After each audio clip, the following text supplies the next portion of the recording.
Il était une fois, dans le royaume de Kudu, il y avait un roi puissant et respecté, nommé Otumba.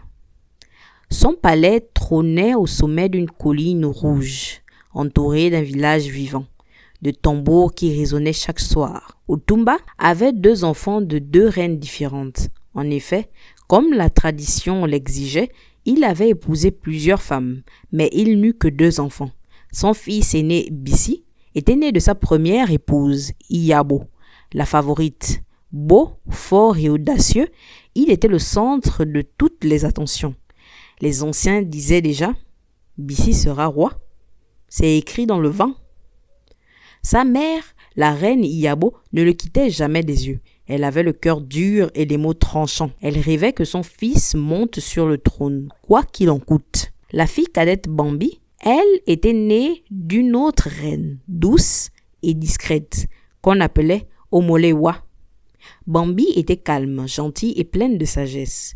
Mais dans son royaume, les filles comptaient peu pour les affaires du pouvoir. Pourtant, une vieille tradition du peuple Kudu imposait que le prochain successeur ne soit désigné qu'après une épreuve sacrée. Retrouver la pomme d'or cachée dans la grande forêt d'Nkali. Celui ou celle qui ramenait cette pomme serait nommé héritier du roi. Quand le roi Otumba réunit tous les sages du village pour annoncer que le moment était venu de désigner son successeur, le peuple retint son souffle. « Mes enfants, dit-il, il est temps de choisir celui ou celle qui prendra ma place. Selon nos coutumes, vous partirez tous 2 chercher la pomme d'or. Celui ou celle qui la retrouvera héritera du trône. » Iyabo, la mère de Bissi, pâlit. Elle savait que la tradition ne pouvait être contournée. Elle se retira dans sa case, le visage fermé. Le soir même, elle appela son fils. « Mon fils, écoute bien ce que je vais te dire.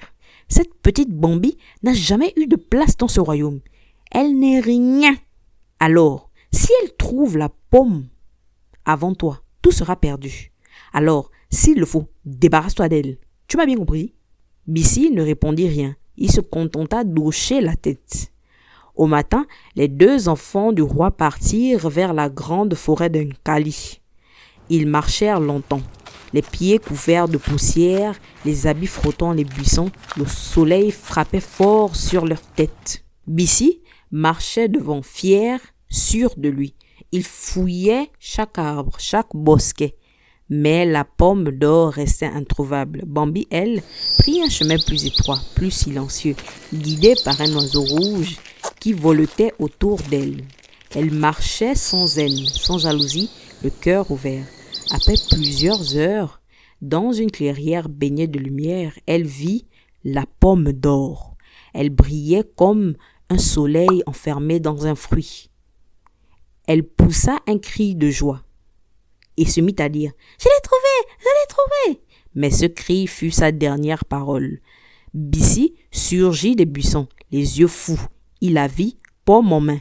Son sang ne fit qu'un tour, il n'hésita pas. D'un coup raide et rapide, il ôta la vie à sa sœur. Sa sœur tomba au sol, le silence revint dans la forêt. La pomme roula doucement tachée de sang. Bissi la ramassa, essuya le fruit et repartit sans se retourner. De retour au palais, Bissi fut accueilli en héros. « Ma sœur s'est perdue dans la forêt, » dit-il d'un ton grave. « J'ai cherché longtemps, mais elle a disparu. Moi seul ai trouvé la pomme. » Le roi, le cœur serré, le crut. Il le serra dans ses bras et annonça qu'il serait désormais son successeur. Une grande fête fut organisée. On dansait, on chantait, les tambours parlaient fort. Le jour de la cérémonie officielle, le peuple entier s'était réuni. Les anciens portaient des toges rouges, les enfants jetaient les fleurs et les griots chantaient les exploits du futur roi. Mais le moment où Bissi posa les mains sur le chasse-mouche de son père, la pomme d'or se mit à trembler et soudain, elle chanta. La pomme chanta. Sonnez, sonnez, mon frère, sonnez, sonnez doucement. On m'a tué à la plaine à cause d'une pomme d'or. Un frisson traversa la foule. Le roi se leva d'un coup. La pomme flottait dans l'air, chantant encore, et guidait la foule hors du palais. Tous la suivirent en silence comme sous un sort. La pomme chantait toujours. Sonnez, sonnez, mon frère, sonnez, sonnez doucement. On m'a tué à la plaine à cause d'une pomme d'or. Ils marchèrent loin, jusqu'au bord de la forêt. Là, à la lisière d'un champ de fleurs fanées, la pomme d'or tomba. Et sous les feuilles et la poussière, on découvrit un corps, celui de Bambi. La foule hurla. Le roi tomba à genoux. Non, non, non, ma fille, ma douce enfant. Bissi, figé, ne dit rien. Puis il s'effondra à son tour, les mains sur le visage. C'est moi, je l'ai tué. Il se mit à dire. Les deux mères arrivèrent en courant. Yabo, la mère de Bissi, cria de douleur, mais dans son cœur, elle savait ce qui s'était réellement passé. Omolewa, elle, serra le corps de sa fille contre elle, silencieuse. Le roi Otumba fit un geste de la main. Tous se turent et il dit « Par ton acte, tu n'es plus digne de ce trône.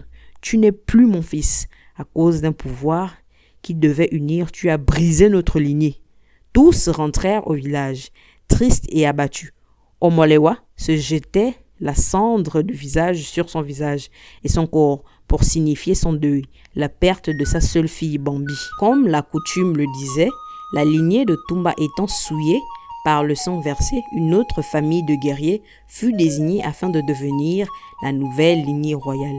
Yabo et son fils furent bannis du village. Depuis ce jour et chaque année, à la date de la cérémonie, le peuple se réunissait devant l'ancien palais pour écouter le vent chanter. Sonnez, sonnez, mon frère, sonnez, sonnez doucement. Tu m'as tué à la plaine à cause d'une pomme d'or. La fin.